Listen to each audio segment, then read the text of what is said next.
तो इस एपिसोड को शुरू करने से पहले मैं आप सभी लोगों से जो है रिक्वेस्ट करना चाहूंगा कि आप इस सीरीज के बाकी एपिसोड्स भी पहले देख लीजिए ताकि आप लोग को स्टोरी जो है समझ में आ जाए, वरना वेल आपकी मर्जी। तो इस एपिसोड की शुरुआत में हम देखते हैं कि डोंग को जो कि कहता है, अरे क्या तुम मेरे साथ मजाक कर रहे हो? असलियत में जनरल यू 7th लेवल के मास्टर है और उनकी कॉमन पावर भी 10 लाख से कम है। तो फिर लूशियन ने उनका सामना कैसे किया? वैसे भी ये बच्चा लूशियन जो कि वह मुझसे और भी अधिक शक्तिशाली हो गया है और इस साल उसकी उम्र केवल 18 साल है और तो उसका अभी यूनिफिड टेस्ट भी नहीं हुआ है। तभी डोंग को याद आता है, जरा रुको, अभी तक लूशियन के सभी टेस्ट खत्म नहीं हुए। यह सिर्फ पिंजू बोलती है कि इस बार जो निश्चित रूप से ग्रेट सक्सेस हासिल करेगा वह लूशियन है। जिंजी जो कि दूसरे को देखकर सोचता है, हाँ हालांकि मुझे पहले से पता था कि मैं इसकी तुलना नहीं कर सकता, लेकिन मैंने कभी नहीं सोचा था कि अंतर इतना बड़ा होगा। 5 लाख से अधिक कॉमन पावर 4th लेवल के मार्शल आर्टिस्ट के पास पहले से ही 6th लेवल के कॉमन पावर है। जब वह 5th लेवल पर पहुंचेगा तो क्या होगा? और 6th लेवल पर उसकी कॉमन पावर यकीन सीधे 10 लाख के पार हो जाएगी। ग्रैंड मास्टर तो नहीं, लेकिन ग्रैंड मास्टर से सुपीरियर। और तो उसने पहले ही ग्रैंड मास्टर की इच्छा शक्ति जाहिर कर दी है। ग्रैंड मास्टर बनने का उसका रास्ता पहले से ही तैयार हो चुका है। यहाँ तक कि ऑब्जर्विंग करने की मात्रा भी मेरी तुलना में कई गुना अधिक है। मेरे और उसके बीच अंतर सच में बहुत बड़ा है। और दूसरी तरफ विशेष एड जनरल बात कर रहे होते हैं। जनरल बोलते हैं, तुमने 150 अरब का असेंस अब्सॉर्ब कर लिया है।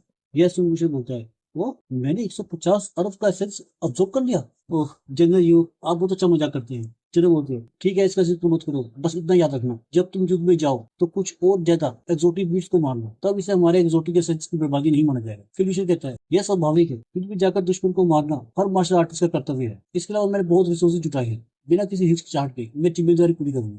और जनरल जी वहां जाते हुए कहते हैं, अगली बार जब मैं तुम्हें देखूंगा मुझे लगता है कि तुम ग्रेट बॉस हो सकते हो। क्या तुमको ऐसा नहीं लगता? मैं इस दिन के जल्दी से इंतजार करूंगा। फिर किशन से बोलती है, लूशेन मोनिसा तो खत्म हो गया, अब तुम्हें यूनिफिल टेस्ट की पूरी तैयारी करनी चाहिए। क्या तुमने डिसाइड कर लिया कि तुम यूनिवर्सिटी में रजिस्ट्रेशन करना चाहते हो? लूशेन कहता है, इंस्ट्रक्टर क्या आपका कोई अच्छा सुझाव है? फिर क्वींसी बोलती है, अपनी वर्तमान ताकत के साथ तुम ड्रैगन साम्राज्य के भीतर किसी भी मार्शल आर्ट अकेडमी को चुन सकते हो। और पूर्व क्षेत्र में ज्यादातर university east wing martial art academy है और तुम मूलतः ईस्ट विंग प्रांत से हो। तुम्हारे वहां जाने के बाद सभी पहलुओं में महान लाभ और विशेष अधिकार प्राप्त होंगे। फिर विशेष होता है, east wing martial art academy, क्या यह वही जगह नहीं है जब पिंजू ने स्कूल किया था? फिर पिंजू बोलती है, यदि 1 महीने पहले होता तो मैं निश्चित रूप से तुम्हें east wing martial art academy में जाने की सलाह देता, लेकिन अब मैं केवल यही सुझाव देना चाहती हूँ कि तुम क्याटो जाओ, क्योंकि क्याटो में 7वीं होली मार्शल आर्ट अकेडमी है। यह ड्रैगन साम्राज्य में मार्शल आर्ट का जन्म स्थान है। पूरे ड्रैगन साम्राज्य में सभी टॉप मार्शल आर्ट प्रतिभाएं वहाँ एकत्रित होती है। यह सचमुच ड्रैगन और बाघों की जगह है। तुम्हारे पास पवित्र मार्शल आर्ट टावर पर रिकॉर्ड तोड़ने का भी मौका है। यह मार्शल सेंट का शिष्य बन 8वें लेवल ग्रैंड मास्टर के दायरे में तक पहुंचने के लिए यह संभव है। मिशन होगा क्या? Master Saint?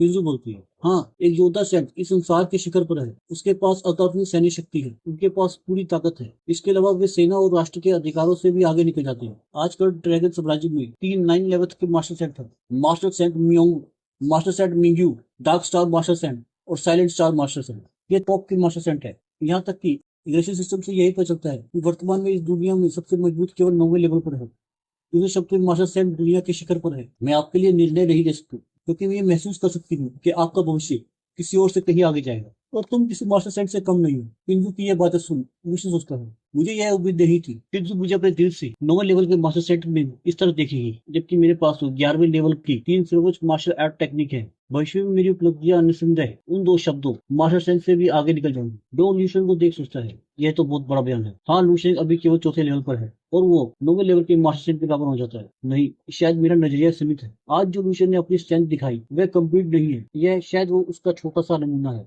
फिर पिंजू बोलती है, संपूर्ण ड्रैगन किंगडम सैन्य जिले में हाईएस्ट रैंकिंग ग्रैंड मास्टर की है। केवल 8वें लेवल के ग्रैंड मास्टर तक पहुंचना ही मुश्किल है। और जहां तक कि 9वें लेवल के मास्टर सेंट का प्रश्न है, क्या यह सिर्फ एक लेवल का अंतर नहीं है?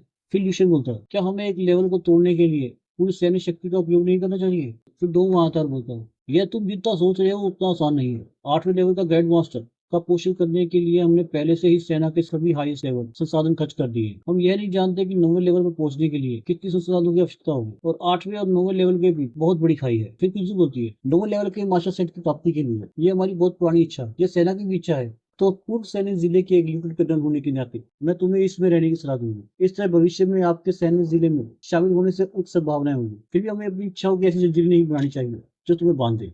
अपना रास्ता खुद चुनो। फिल्यूशन इंस्ट्रक्टर डोंग और पिंजू को थैंक्स कह बोलता है, आपके द्वारा मेरी देखभाल करने के लिए मैं आपकी सराहना करता हूँ। ठीक वैसे ही जैसे मैंने जनरल यू के बीच बांधा हुआ था। अपनी मातृभूमि की रक्षा के लिए युद्ध के मैदान में कदम रखना हमारे जैसे मार्शल आर्टिस्ट का कर्तव्य है। पूर्व सैन्य जिले द्वारा प्रदान की गई सहायता और देखभाल को मैं कभी नहीं भूलूंगा। और पिंजू और डोंग को गुड बाय का एवोल्यूशन वहां से चला जाता है। यह सीन दिखा कर ये एपिसोड यहीं पर समाप्त होता है। So bye, goodbye, sayonara and जाना।